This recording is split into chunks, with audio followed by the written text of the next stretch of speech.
Bonjour à tous! Nous sommes le binôme Mallory et Cécile et dans cette vidéo, nous allons vous présenter notre logiciel éducatif Moleculus.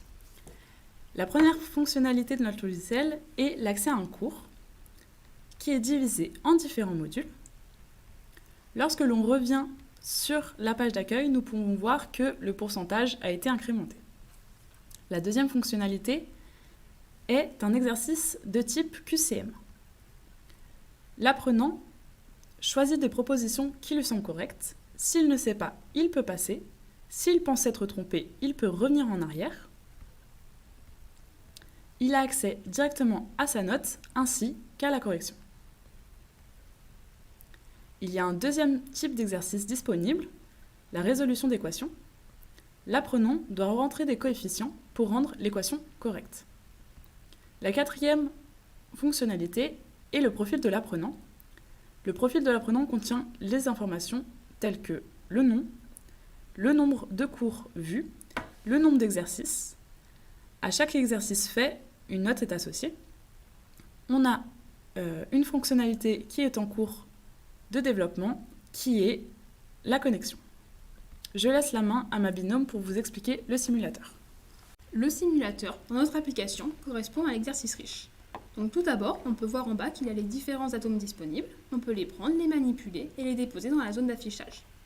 Si on les dépose autre part, ils sont supprimés. Si on veut tous les supprimer d'un cours, on peut utiliser l'option de nettoyage juste ici pour tout nettoyer. En regardant la boîte d'outils de plus près, on peut voir qu'il y a une option qui est déjà sélectionnée. Il s'agit de l'option pour limiter le nombre de liaisons. Donc comme l'apprenant verra dans le cours, un atome a un nombre de liaisons limité, c'est-à-dire qu'il peut être relié à un nombre d'atomes prédéfinis. Par exemple, l'hydrogène peut être relié à seulement un seul autre atome. Donc si là j'essaye d'en relier un autre, il est rejeté.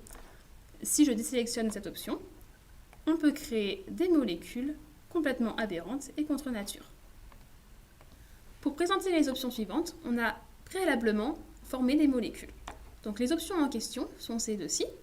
La première permet d'afficher les atomes invalides.